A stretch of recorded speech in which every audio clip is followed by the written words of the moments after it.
as in I'm a peer to adolescent mothers living with HIV and AIDS. I came to realize that I was positive in 2017. My grandmother, it wasn't easy for her to disclose to me that I was HIV positive. I was in class 4.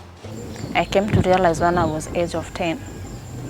My mom was the one who did the disclosure to me. A lot of questions I've asked, then I didn't have any answer. Adolescent mothers living with HIV are aged 10 to 19. These are girls that they are vulnerable because of their HIV status. They are now pregnant. And so they are mostly really stigmatized by either caregivers or the society. Being there as their mentor, I normally mentor them on how to live, even though they're also HIV positive. Sababu ile VSLS unajua unachukua pesa, unarudisha. So without anything yenye unarudisha, you must do something to get that money kurudisha. What we inject as an organization, when a seed grant or a VSL has grown a bit, we inject a seed grant into it so that they are able to increase their borrowing power. I'm Belinda Kinyotieno, a mother of 1.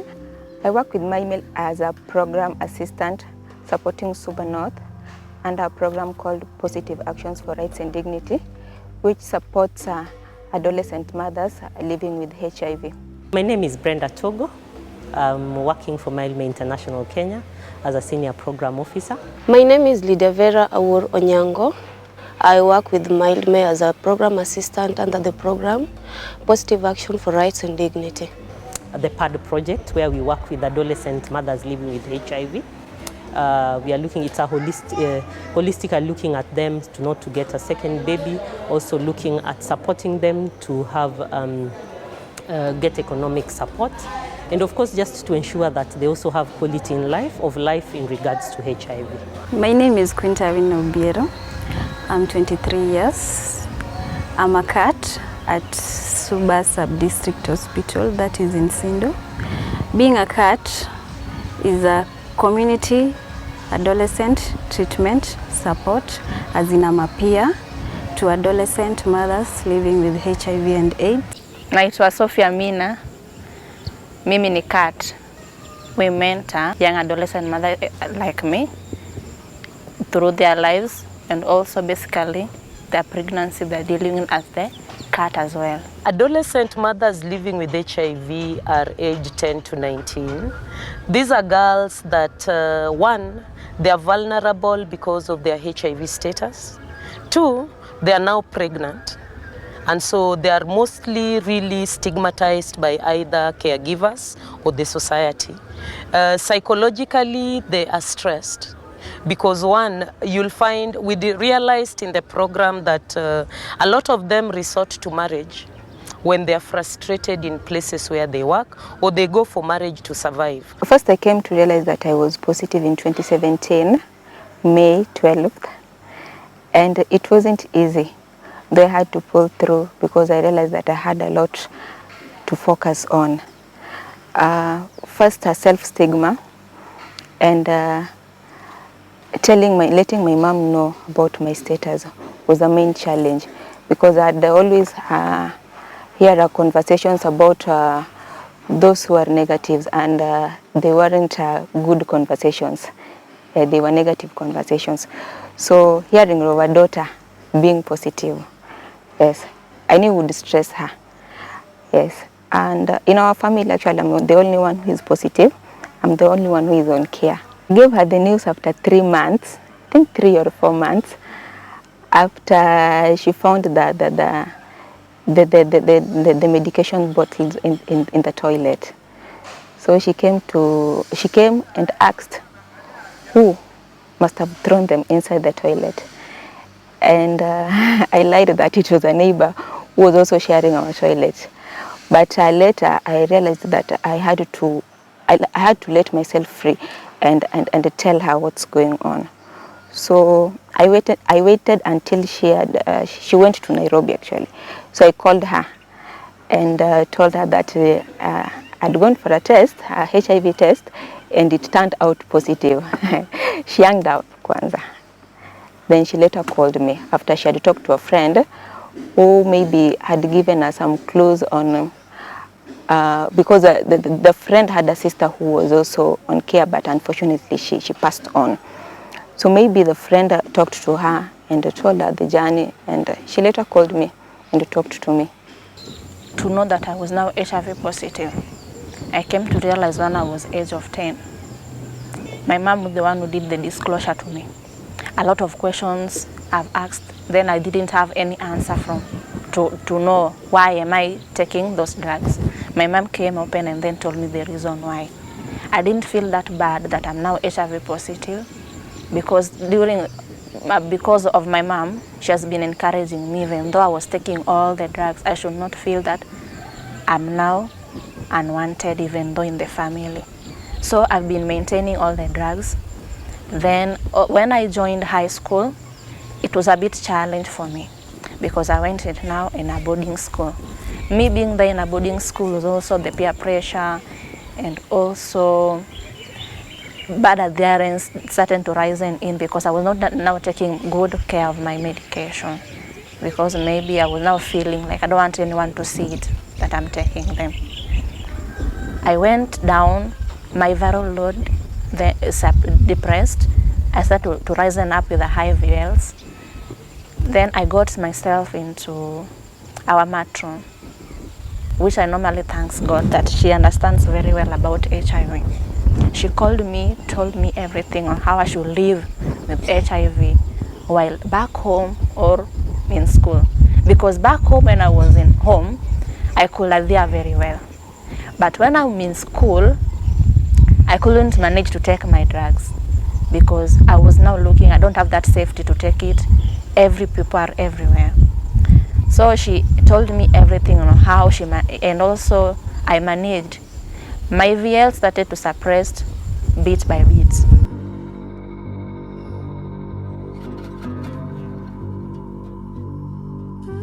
I also engaged in a relationship. Me engaging in a relationship, being HIV positive, it brought a lot of challenges in me, whereby I didn't disclose my status to my partner. And then I don't know how it happened. Back then I was in Form 4. I was supposed to go and sit for my examination. Then I don't know how it happened. I went to visit. It was a visit. Me visiting this man, because I've been lying about my health situations, because with him, alishaanza kugundua maybe there's something in between me I don't want to disclose to him. So it forced him one day agundue peke yake. Me calling me to visit him, it was a plan. With me, I didn't know. I carried my drug as well. And also that day, I remember to carry my clinic card, because I knew after me being there, the following day I'll be rushing to hospital. I didn't know how he went ahead to check my personal things and also find that I was having those drugs there. He came up with them, asked me, what are all these? Because I was now shocked, because already he has the card. But that time the card, your card in yellow, everyone knows about it. He told me, akanambia, there's no explanation from here, I have already known. Just pack it, your things and move on. Move to wherever you can go. Being a relationship is not bad. You can be in a healthy relationship, but again, it now becomes a challenge when now your partner needs to know your HIV status and you don't know the approach that they'll take. Maybe they're not in a position to understand the HIV journey and HIV medication. Some of them might, within the moment that you explain to them that I'm HIV positive, watakuruka, watakwambia, I was told that anyone who is HIV positive can transmit the HIV. Now, people don't understand many things. They'll say maybe even through talking to them, you might transmit the HIV positive. Now they'll avoid you. But there are people who are knowledgeable, they understand HIV, and they'll accept you.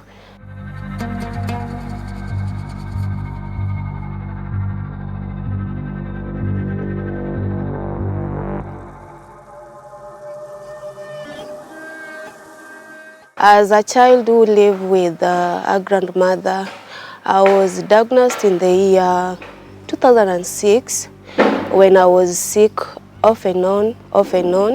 Then my grandmother decided to take me for the HTS services.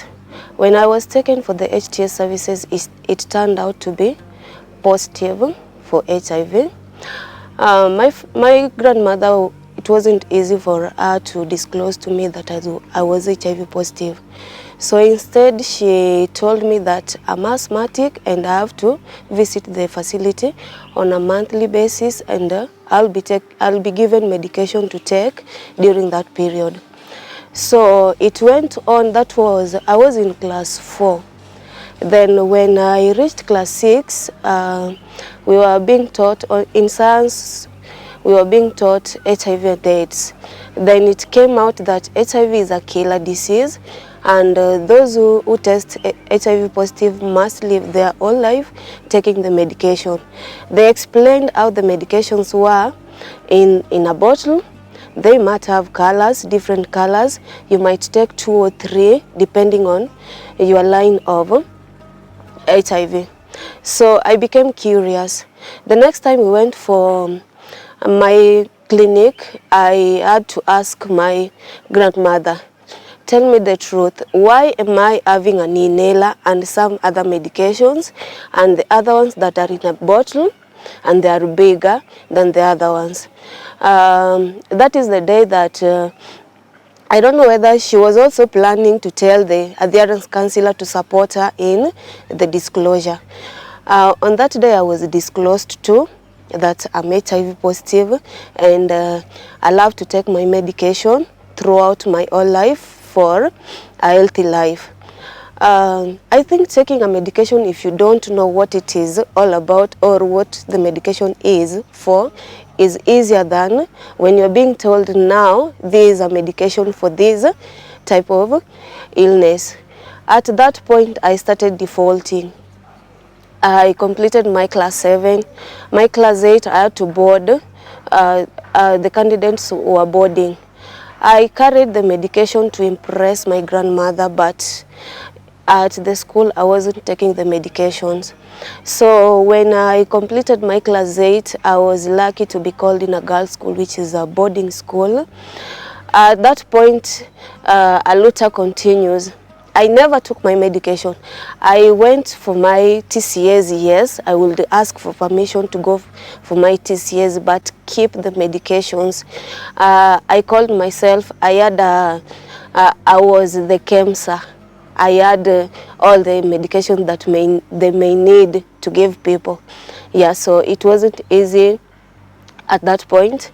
Even the entry to a boarding school with all the checkings at the gate, it wasn't easy because my grandmother was still not able to tell the people that I was HIV positive. So I wasn't frisked because I was afraid for the medications to be found. When I got into high school, with the life that I was living, because even my adherence counselor told me to choose between 2 things. Either I choose education or I choose my medication, of which she told me that if you choose the education, you cannot go far because at the long run, you will fall sick and you will be laid in an hospital on and off, and you will not have that time to learn. Being home after all those, nilimanage kukaa na hiyo, even though maybe sometimes I normally engage in different activities, but I accepted myself the person who I am.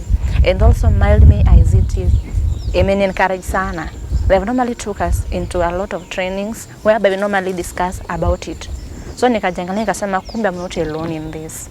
I can also manage to walk in this even though we are many. So being there with all girls there, encouraging, because we normally share a lot of experiences on how we have started to take your medication and all the challenges we have faced and how you overcome them.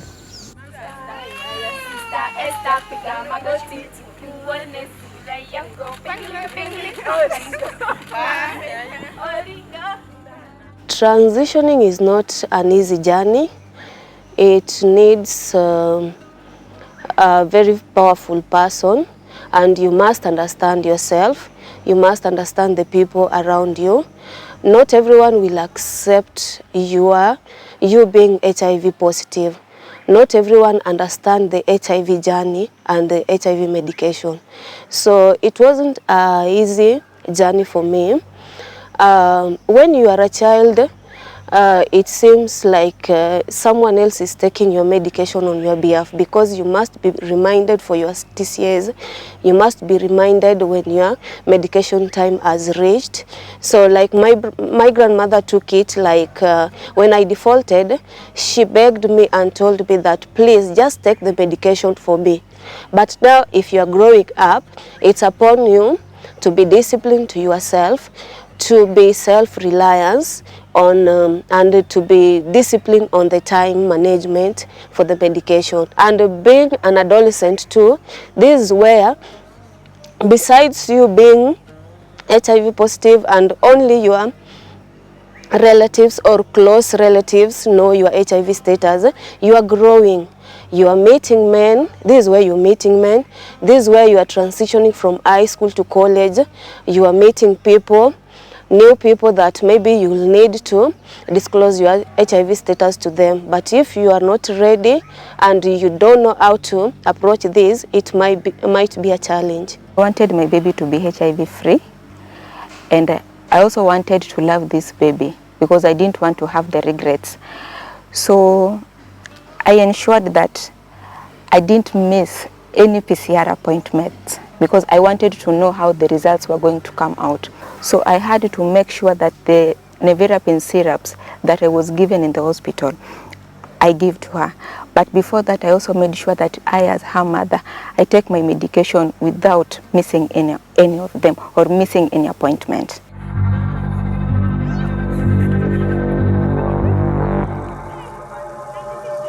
The adolescents are always eager to explore, and they explore without any knowledge. So how do you bring in this knowledge to them? So you make sure that they are aware of the outcomes that or the challenges that are out here. So if you're already on care, make sure that you don't miss your appointments. And there are also other infections. You can also infect others. So you also make sure that you have protected sex at all costs. If you are pregnant, ensure that you go for your antenatal clinic. Vile nilianza Mildmay, I started as an AMLHIV, adolescent mother living with HIV. So I was recruited from an hospital.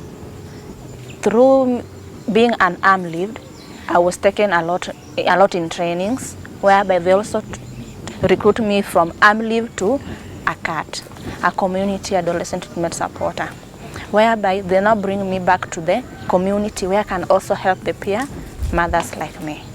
Being there as their mentor, I normally mentor them on how to live, even though they're also HIV positive. They should not feel like despite in no matter way.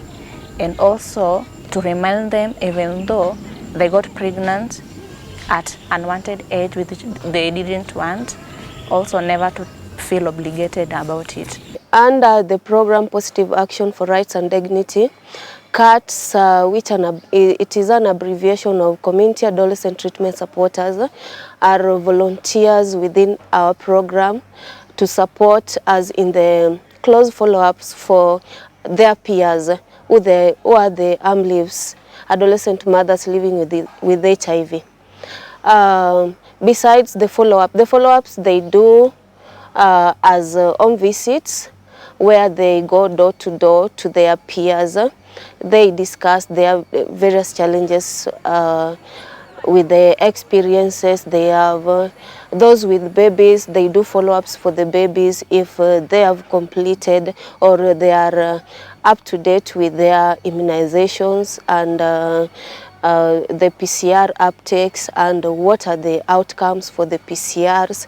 They also do reminders for those maybe they have forgotten their clinic days. They also invite the adolescent mothers living with HIV to various support groups where they share experiences. Huwa tuna meet maybe once in a month, or if there is a holiday, tumepata opportunity, we normally meet, whereby we normally share experiences we have we normally talk about maybe life experience, especially if someone has got something to discuss with others, seeking any help from one another. That is where they can be free to discuss if anyone has issues with sexual reproductive health.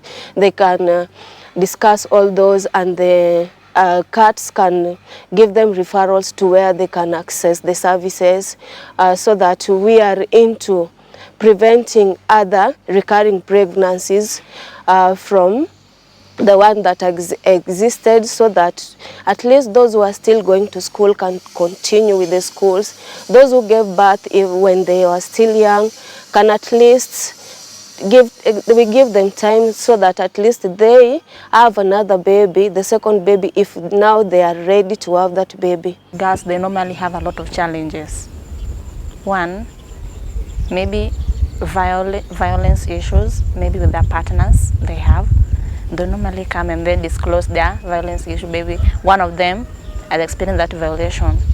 Then seek from help from one another on how to be helped. I'm proud that the organization I work with is also more about into these girls first, because without this, in as much as there are others, but the one that I work for ensures that these girls have their support groups.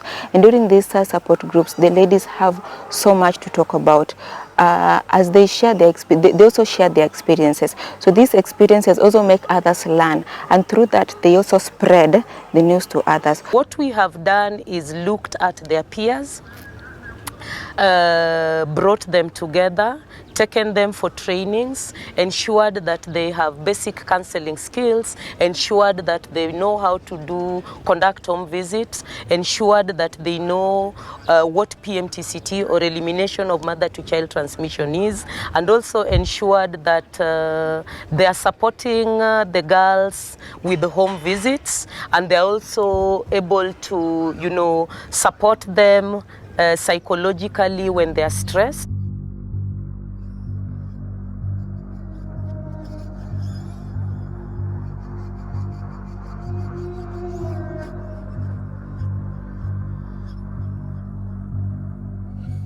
Also, we normally discuss on how also to encourage ourselves on what we can do basically to help us maintain our lives, instead of going back and then also asking from other people, maybe boyfriend, if they have. Yeah, so we normally engage into small groups. We normally call it VSLA. VSLA, we normally call it Village Saving and Loans, whereby we normally sit as a group.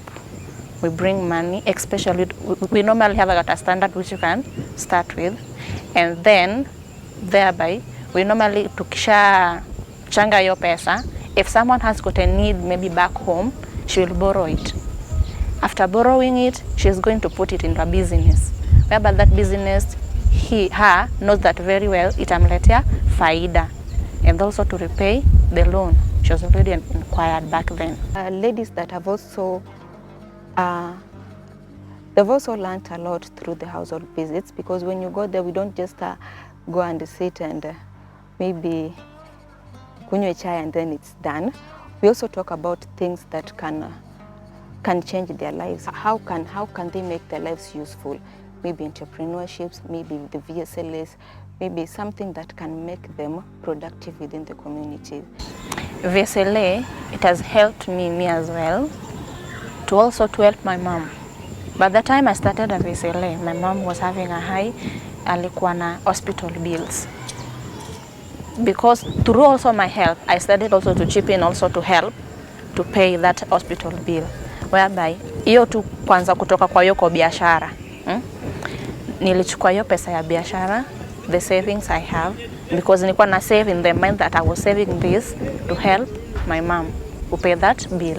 Apart from that one, it has also helped me ili I can also maintain myself from that money instead of going and asking.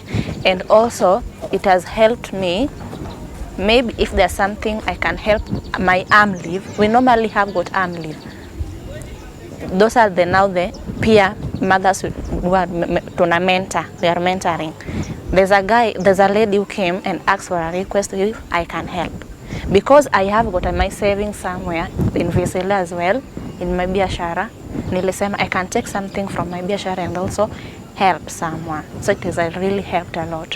When you lend and borrow, what happens is you increase your business base. So in every meeting, first you increase your shares and you increase your business base. And it also makes the girls more responsible and more responsive. So once you borrow money, you'll also tell your group what you are going to do with the money. Then we do rounds to see whether what you said you are going to do is really working. And if it is working, we will see by how you return our money that you borrowed. What we inject as an organization, when a seed grant or a VSL has grown a bit, we inject a seed grant into it so that they are able to increase their borrowing power. Then once they have actualized, they refund us our money and we take it to another group. We want it to be a sustainable revolving fund that can live beyond the donor funding and become something that can be managed by the girls or the communities themselves, so that we do not have a situation where when the project ends, the grant also ends. From those VSLS, we are trying, like, so you see we have our seed beds there, the seedlings. We are trying, like, we are going to transplant, look for a farm where we can transplant them, and then after we have transplanted them, we can sell them after that and be able to get money to save on the VSLA. Yeah, kwa sababu ile VSLS unajua unachukua pesa unarudisha. So without anything yenye unarudisha, you must do something to get that money kurudisha. We are also doing farming. We have what we call nutrition demonstration centers. We are looking at health facilities and schools and saying that access to nutrition is very key for the girls, but also at the same time, when they learn good farming practices, we ensure that we give them seeds to go plant in their homes. Then we base our support groups on a merry-go-round so that each support group comes to your home, we see what you are doing. The benefit of agriculture, tulifunzwa, tulipata kama tunaweza panda mboga kama sukuma wiki, spinach. Sasa hivi niko na garden kwangu. Nimepanda paipai, banana na cassava. We believe that having basic farm produce in your home can ensure access to nutrition, but also make you sell the surplus so that when you have a problem as a girl, you're able to sort it out. I've seen some of the girls being able to pay their fee, and some of the girls being able to now sort out their children when they are sick. When initially you'd go to a meeting and a girl will tell you, my child has been sick for a week, I was sent for tests, I have not been able to afford the money. Nowadays they'll tell you, I've already sorted my child, the child was sick.